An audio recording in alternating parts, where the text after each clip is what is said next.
started using PHIG to really track and monitor data. We're able to use the PHIG dollars to create internal surveys so that we can track and monitor engagement, and then use those surveys to create actionable insights.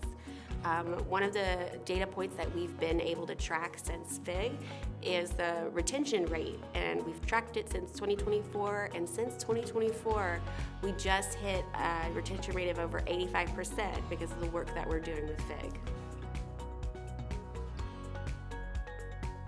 So we've been able to take the data and include questions in the engagement survey about things like employee preferences on mental wellness topics or workplace wellness. We've been able to ask questions about when you would like to attend a seminar, what would be most useful to you as an employee of Louisville Metro, and take that action, those data, and turn it into action. So our mental wellness speaker series, we were able to figure out a schedule that worked well for everyone. We were able to choose topics that really resonated with our staff, such as workplace boundaries. That one was our most popular topic.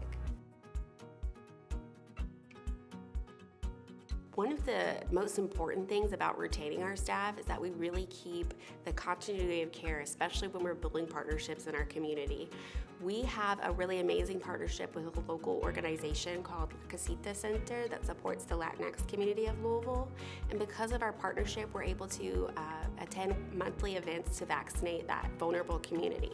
And if we did not retain the staff that had those connections, we could easily lose that partnership and lose the opportunity to improve the health of a vulnerable population. One of the things that we can do with PHIG is, because we've retained our grants program coordinator, we're able to improve our processes for seeking out and applying for new funding. We're able to streamline the procurement process because now we have a staff person dedicated to procurement within our department. And these different pieces, they're complicated processes that take a long time to learn. It can take up to a year to be fully familiar with the job. And by retaining the staff, we are not losing momentum in making those improvements.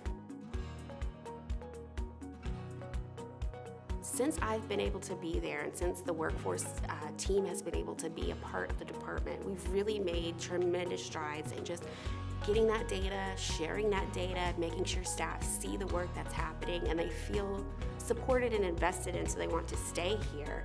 And if we lose that momentum, we're going to go right back to where we started before, where we're going to have that constant churn of turnover. It's going to affect community care. It's going to affect the individuals in the community. It's going to cost more to constantly have to train and hire and recruit new people. We've been able to make such good progress, and without continued support and funding, it's a big fear that we're going to go backwards, and it's going to cause harm to our community.